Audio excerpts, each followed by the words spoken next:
I believe if a wrestler go back into his dressing room and put on a pair of tights and come and step into any man's ring, you got to have a lot of respect for it. So I know what I have to do. When I step into the ring, against guys like the Sheik, Butcher, and the German, and go on and go on.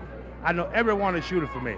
He was called a racist, and Bobo Brazil never forgave him for it. In fact, Bobo Brazil never forgave 10 of them. 10 wrestlers who lied, cheated, endangered his life, stole his legacy, and pushed the most dignified man in wrestling history past every limit he had. For a man who spent 40 years being the gentlest giant in this business, the names on this list will tell you exactly what it cost him to survive. Some rivalries are just part of the game. What Bobo Brazil lived through was something entirely different. These were acts of racism, betrayal, political sabotage, and genuine physical danger that never fully healed. For every time Bobo smiled and shook the hand of a promoter who did not deserve his trust, there was a name in the back of his mind he never let go. If this story moves you, hit the hype button right now and give this video some hype. It helps Bobo's name reach the people who need to hear it. Now let us get into the list. To understand why these grudges cut as deep as they did, you have to understand who Bobo Brazil was and what he meant to the sport. His real name was Houston Harris. He was born in Benton Harbor, Michigan. He stood 6 feet 6 inches tall and weighed close to 300 pounds, but it was not his size that made him special. It was his presence. In a sport full of dangerous men and dirty tactics, Bobo Brazil carried himself like a statesman. He was calm. He was professional. He was elegant in a way that felt almost impossible given the environment he operated in. He started wrestling in the early 1950s. That was an era of strict racial segregation in America. The same country still debating whether black children deserved the same schools as white children was also debating whether black wrestlers could share a ring with white ones. In many places, they could not. Bobo Brazil changed that. He became one of the biggest draws in the entire country. Cities like Detroit and Washington, D.C. sold out arenas to see him compete. He was beloved by fans of all races, which was remarkable for the time. The wrestling business is built on economics, and Bobo Brazil made money. And so he forced open doors that had been locked shut, not by protesting, but by being so good, so reliable, and so beloved that promoters could not afford to exclude him. He was later called the Jackie Robinson of professional wrestling. That comparison is not casual. Robinson broke the color barrier in baseball in 1947 under a code of conduct that required him to absorb abuse without reacting. Bobo Brazil operated under that same standard for decades. He had to be better, calmer, and more professional than everyone around him. Any mistake he made would be used as an excuse to slam the door shut again, so he made sure he never gave anyone that excuse. He showed up every time. He did the job asked of him. He left every arena with his reputation intact. His signature move was the Cocoa Butt. Weigh that is a headbutt delivered with the force of a 300-pound man at full speed. His trainer, Joe Savoldi, developed the technique as a finishing maneuver. It was simple, devastating, and nearly impossible to counter cleanly. Brazil used it across his entire career, and it became his calling card. But here is the thing about being Bobo Brazil in that era. The rules were different for him. He had to be perfect while the men around him could be reckless, dirty, and violent without consequence. He had to protect his image while others could damage theirs and keep right on working. He had to maintain trust with promoters while others were free to backstab each other without losing their spot. The system was not built to protect him, it was built to use him, and that brings us to the unwritten code of professional wrestling. In this business, every performer depends on their opponent to keep them safe. When you are in the ring, you trust the other person not to hurt you for real. That trust is the invisible contract that allows two people to simulate violence without actually destroying one another. When that contract is broken, the consequences can be permanent. Careers end. Bodies are damaged in ways that never fully repair. Bobo Brazil relied on that code more than most because he also relied on the professional reputation it gave him. He was known as a safe and trustworthy worker. That reputation was part of the armor he wore against the racism of the era. It made him too valuable to exclude. So when men broke that code, the impact on Bobo was not just physical. It was a direct threat to the entire foundation he had spent his whole life constructing.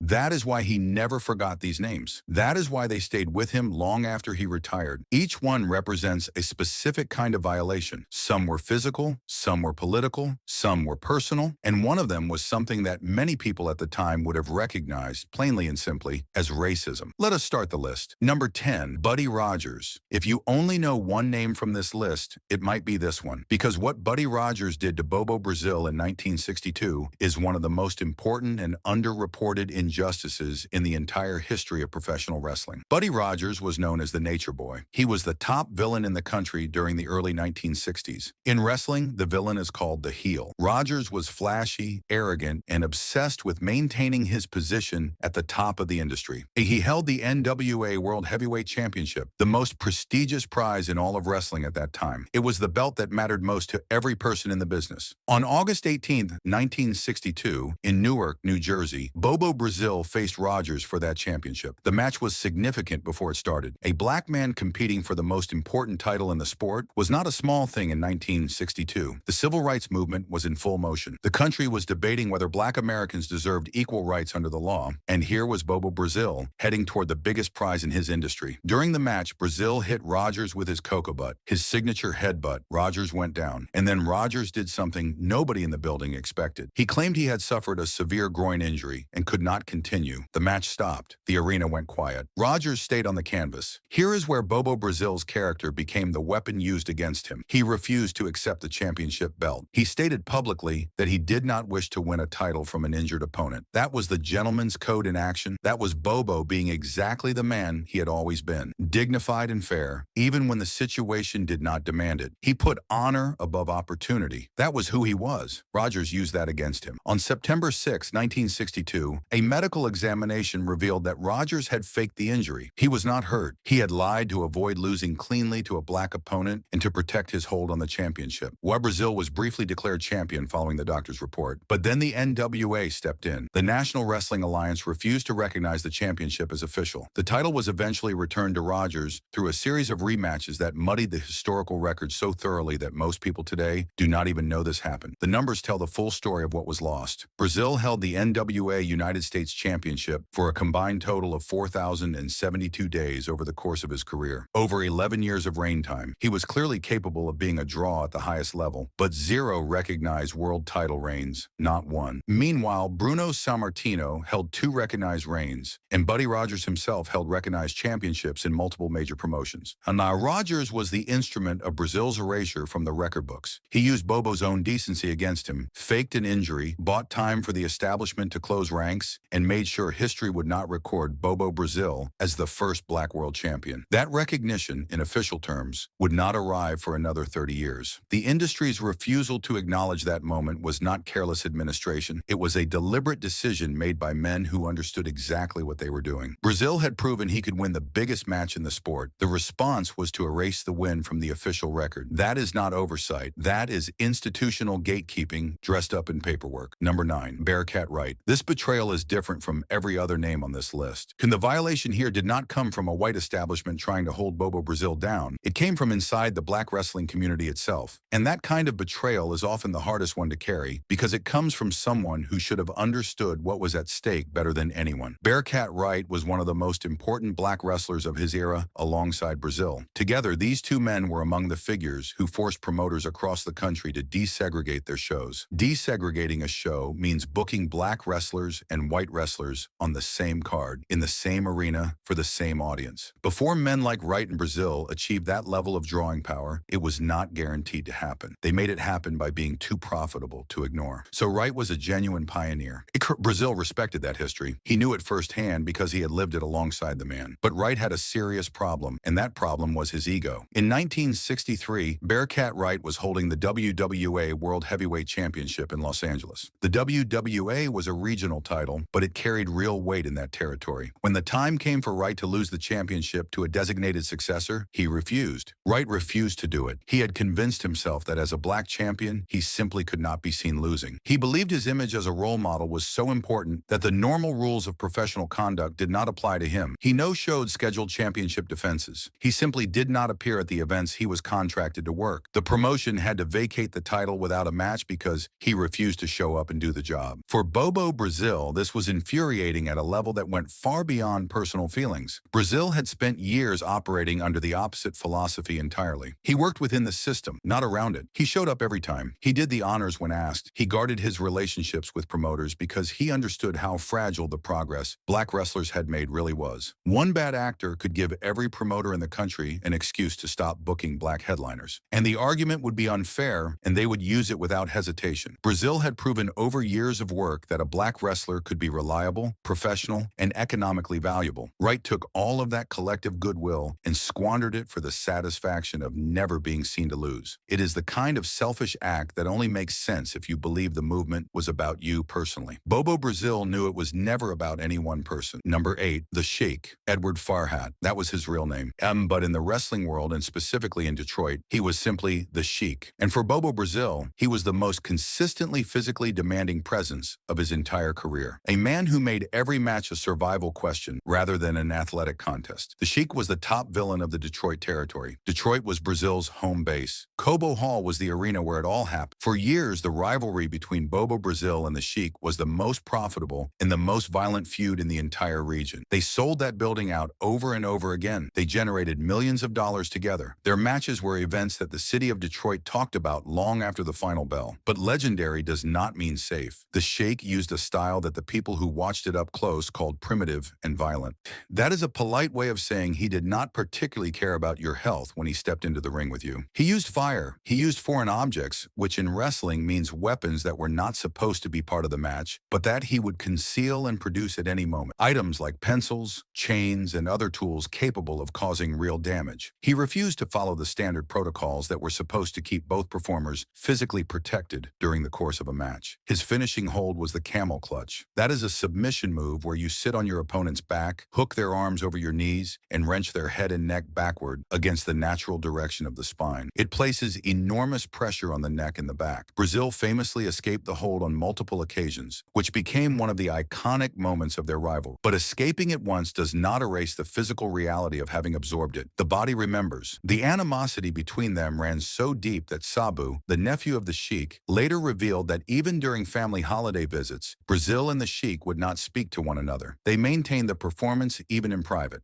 But the never-forgive feeling toward the Sheik came from the moments when the violence stopped being a performance entirely, when the danger was not manufactured but genuinely close, and when the only rule that applied was survival. When you wrestle a man hundreds of times over years, you learn his rhythms. You learn when the performance is happening and when something real has slipped through. With the Sheik, real slipped through regularly. The exhaustion of managing that uncertainty across an entire career is not something you can measure in injuries. It is something you carry in the back of your mind for the rest of your life. Number 7, Ernie Ladd. This is the name that pays off what you saw in the thumbnail. He was called a racist, not by strangers who did not understand the business. By the old guard of black wrestling, the people who had fought hardest for integration and who understood precisely what was at stake when someone crossed the line Ladd crossed. Ernie Ladd was known as the Big Cat. He stood 6 feet 9 inches tall and weighed 315 pounds. He was a former professional football player for the Kansas City Chiefs. When he came into professional wrestling, he arrived as a massive and charismatic force that could not be ignored. His physical presence and his personality were both enormous, but Ladd chose to play the villain, and the specific kind of villain he chose to become is what put him on this list. In the mid-1970s, Ladd delivered promos and worked storylines that people inside the business described as racially charged or too real. Ladd's promos during this period attacked black cultural icons directly and used language that felt less like character work and more like genuine racial provocation directed at the fault lines already running through American society. Promoters like Bill Watts defended him publicly. Watts said Ladd was never racial and was only trying to make money. That is always the promoter's answer. The promoter's answer begins and ends with the gate. But Bobo Brazil was not a promoter. He was the man who had spent his entire career proving that black wrestlers deserved to stand in every arena in America. He had done that by embodying the opposite of every negative expectation that racism placed on him. He was calm, dignified, reliable, and precise in everything he did. And here was another black man in the same industry, deliberately using the most sensitive racial wounds in the country as commercial fuel. Brazil saw it as turning brother against brother. That is not a casual phrase. It means using division within the black community as a tool to generate heat, which is the wrestling term for audience anger. It means Ladd was finding the real cracks in something fragile and applying pressure to them for the sake of box office receipts. The integration of wrestling audiences was fragile and hard-earned. Ladd's approach, in Brazil's view, lit a fire underneath everything they had built together. The tragedy in the Ladd situation is that the talent was never in question. He was a legitimate physical specimen and a charismatic performer, where he could have drawn money another way. He chose that way. He chose to use the most painful history available to him as a commercial tool, and for the men who had bled to build something better, that choice was unforgivable, regardless of what the gate receipt said. Number 6, Killer Kowalski, Stiff work.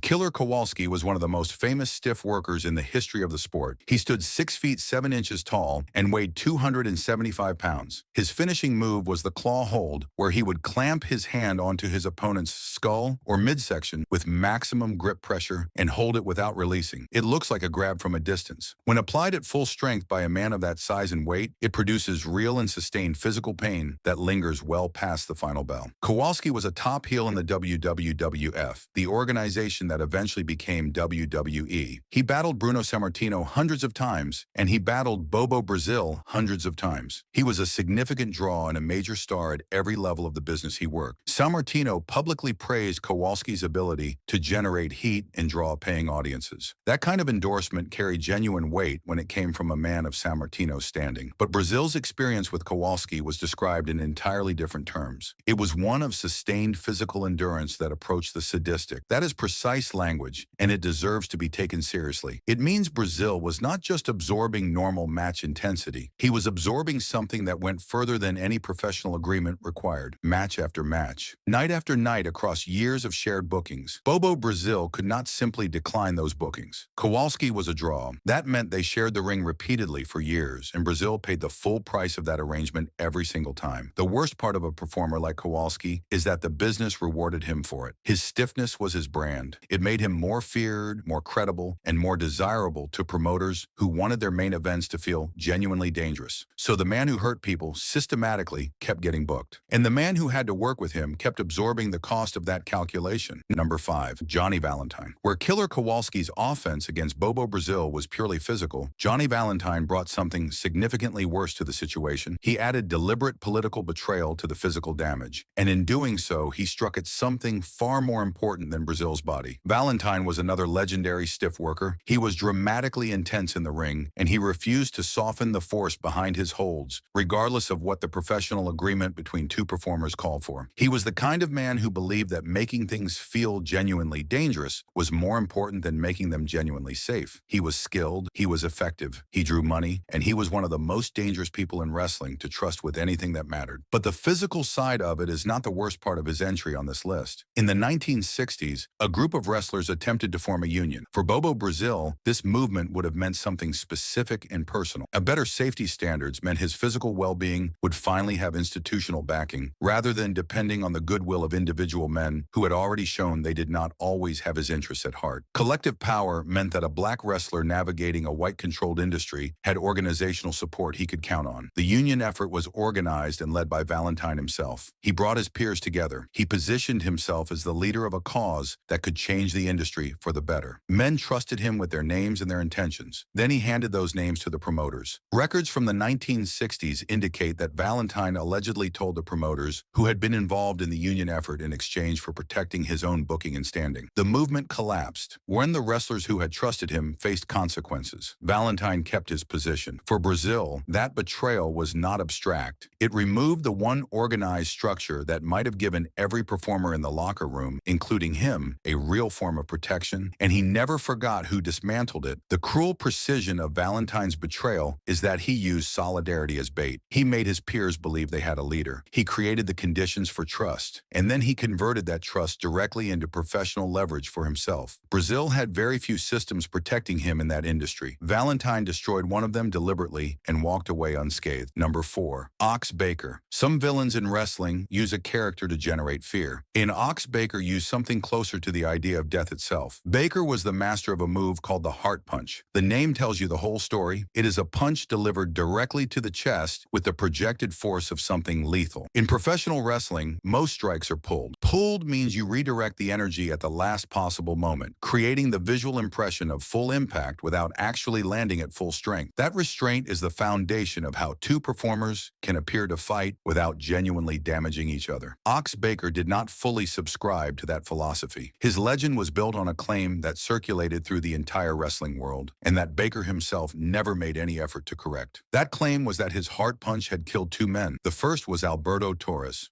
The second was Ray Gunkel. Both men died within a short period of wrestling Baker, and the industry leaned into the story that the move itself was what had killed them. Medical examination eventually suggested that both deaths resulted from pre-existing heart conditions rather than from Baker's strikes in the ring. The science did not support the legend, but the legend had already taken hold, and Baker used it as the central pillar of his entire character and career. He was the man whose punch could kill you. He built everything around that idea, and he never let it go. Brazil wrestled Baker dozens of times, and every single one of those encounters carried what can only be described as a psychology of fear. That phrase means one performer is using the other's genuine uncertainty about their physical safety to shape the match from the inside. It is not acting scared for the benefit of the audience. It is actually wondering in the back of your mind whether the man across the ring from you has decided tonight is the night he does not hold back. For Bobo Brazil, whose entire value system in the ring centered on the duty of care between competitors, this was a situation he was forced into again and again across dozens of matches. Every time Baker wound up for the heart punch, there was a moment of real, unresolved uncertainty. And that kind of sustained, repeated uncertainty is not something a man of Bobo Brazil's character and principles should ever have been made to carry alone. Brazil was a man who believed the ring was supposed to be a controlled environment where two professionals could perform without genuinely endangering one another. Baker took that belief and turned it into a liability. He made every match a test of whether Bobo's principles would cost him. For a man who prized safety above almost everything, that is a specific kind of cruelty that goes beyond physical pain. Number 3, Dick the Bruiser. Several men on this list threatened Bobo Brazil inside the ring. Dick the Bruiser threatened everything outside of it as well, and did it with such thoroughness that the damage touched Brazil's home territory, his professional reputation, and the legal standing of the entire sport. The Bruiser was not just a wrestler, he was also a promoter, and he promoted events in direct competition with Brazil's home territory in Detroit. Detroit was Bobo's city. Cobo Hall was his arena. The Bruiser's operation ran shows at a competing venue, targeting the same limited pool of Detroit wrestling fans at the same time on the same nights. That is not a performance rivalry. That is a full business war conducted against someone's professional foundation. For Bobo, as who had built his home base over years of consistent, reliable work, this was an attack on the one market where he was most powerful and most secure. And then there was what the Bruiser did inside the ring itself. He was known for a stiff working style combined with a coward heel character. The coward heel is a villain who retreats and acts afraid, then suddenly turns violent without warning. It is specifically designed to keep an audience in a state of emotional volatility. When the Bruiser pushed that volatility far enough, people stopped being an audience and started being something more dangerous. In 1957, at Madison Square Garden in New York City, the Bruiser was involved in a riot that left 8 police officers with documented injuries. The result was a lifetime ban from the city of New York, not a suspension or a fine, a permanent exclusion from one of the most important markets in the country. For Bobo Brazil, who spent his career making wrestling seem legitimate enough for mainstream venues to keep their doors open, incidents like that were professionally catastrophic. The acceptance of black athletes in major arenas was still conditional in that era. It depended on promoters and venue owners trusting that the product would not become a public incident. When wrestling became associated with police injuries and riots, that trust collapsed. And the people who lost the most when those doors closed were the ones who had worked hardest to get through them. Brazil had spent years making himself an argument that wrestling was worth protecting. The Bruiser spent those same years making himself a reason to shut the whole thing down. On every venue that reconsidered after a riot was a venue that might not book the gentlemanly babyface from Detroit. The Bruiser never had to pay that price. Brazil did in every city where the welcome mat had been pulled. Number 2, Abdullah the Butcher. If Ox Baker made violence into a legend, Abdullah the Butcher turned it into something that swallowed everything else whole. And for Bobo Brazil, a man who had built his professional identity on the dignity and craft of athletic wrestling, being required to perform inside that environment was one of the deepest wounds his career sustained. Abdullah represented the most extreme end of what wrestling historians call the hardcore style. The technical craft is not secondary in an Abdullah match. It is completely absent. You do not outwork Abdullah. You survive him or you do not. Abdullah was famous for using a real fork during his matches. He would use it to open cuts on his opponents and to ensure the visual product matched the absolute extremity of his character. His matches were not about holds or reversals or the kind of back and forth that defines athletic competition. They were defined entirely by how much punishment 2 human beings could absorb before one of them stopped moving. Bobo Brazil had been trained by Joe Savoldi in the classical tradition of professional wrestling. The Coco Butt was the product of that education, a power finishing move that required precise timing, hot correct positioning, and the controlled application of force. His in-ring presence was always that of a trained and disciplined athlete. He was physical and powerful, but never gratuitous. He went exactly as far as the match required and stopped there. Wrestling Abdullah the Butcher required abandoning all of that. There was no room in an Abdullah match for the kind of craft Brazil had developed and refined over 4 decades. You entered the ring ring, and the question was not who was the better wrestler.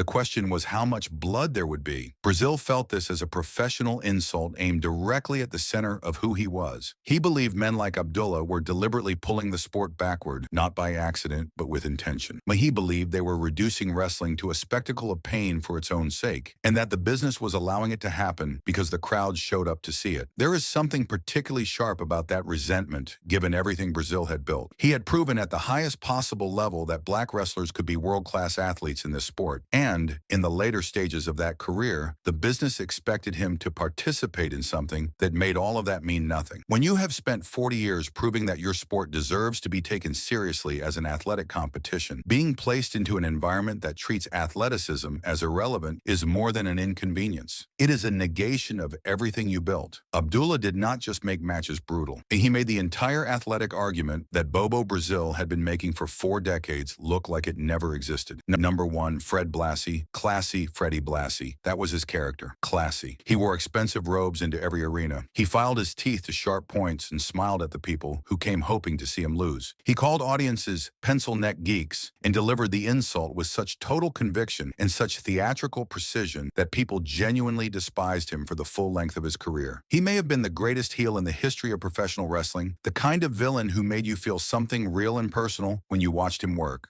And making people feel something real and personal is the most dangerous talent in the world when the person using it never stops to think about the full reach of what they are creating. To be as effective as Blassie was at his craft, you have to push audiences past the boundary of entertainment and into something that touches a genuine nerve. You have to reach into the room and find something people actually care about, something that produces actual anger and not just the performance of it. Blassie had that ability at a level that was almost without precedent in the history of the business. The problem is that when you are genuinely capable of producing that level of uncontrolled anger in a building, the people in the building do not always remain in their seats. Blassie generated riots. He created situations where the emotional heat in the room boiled past what law enforcement could manage calmly. He was so precise at his craft that the craft itself became a public safety issue. Now place Bobo Brazil in that same building. Brazil was already navigating a professional environment where his physical safety on the road was never fully guaranteed. A black man traveling through parts of America in the 1960s and 1970s, performing in arenas where alcohol was present and emotions were running high, lived with a level of ambient physical danger that his white colleagues did not experience in the same way. The wrong crowd in the wrong city at the wrong moment of provocation could escalate into something real and permanent. Blassie walked into those same buildings and turned the temperature up as high as the room would allow. He did not calculate what that level of heat meant for the other performers sharing the same environment. He calculated what it meant for his own drawing power and his own position at the top of the card. Blassie was the best in the world at that calculation, and he made it every single night without pausing to ask who else might be in the blast radius. But there is a second layer to why Blassie holds the top position on this list. It is not only what he did to the crowds, it is what he did with the divisions already present inside the locker room. Blassie went after Bearcat Wright directly and publicly. He called Wright delusional. He called him a bad role model. He took Wright's professional failures, which were real, and weaponized them as heat. He inserted himself into the internal dynamics of the black wrestling community and used genuine conflict as fuel for his own character. He found the real cracks and pressed into them because pressing into real cracks generates the realest kind of reaction from an audience. Brazil saw this for exactly what it was. Blassie was not just playing a villain for entertainment, he was using division between black wrestlers as a lever for his own advancement. He was making internal wounds bleed harder so that the crowd could see the blood and react to it. That is a specific and calculated kind of cruelty, different from anything else on this list. Blassie knew precisely what he was doing. That is the point. He was not careless or ignorant or acting without awareness of the consequences. He was surgical. He found the nerve. He pressed it. He watched what happened, and then he pressed it again. The thing about Blassie that separated him from everyone else on this list is that he was brilliant at what he did. He was not reckless, and he was not careless. He was deliberate. He understood every tool available to him, and he used them all. The fact that he chose to use division between black wrestlers as one of those tools, knowing exactly what he was doing, is what made Brazil's unforgiveness toward him something that never softened with time. 10 names, 10 betrayals, 10 reasons why the most dignified man in professional wrestling history carried his grudges all the way to the end. Look at what these men represent together. Buddy Rogers stole Bobo's place in the historical record and used his own decency as the instrument of that theft. Bearcat Wright endangered a movement they had built together, sacrificing all of it to his ego. The Sheik pushed him to the edge of real physical survival year after year without acknowledging the cost. Ernie Ladd crossed racial lines that Brazil had spent his entire career trying to heal. Killer Kowalski turned every shared ring into a sustained test of endurance. Johnny Valentine organized the one collective effort that could have protected every wrestler in the business and then sold it to the promoters for his own safety. Ox Baker made the possibility of killing someone into his personal commercial brand. Dick the Bruiser torched the credibility of the sport across entire markets.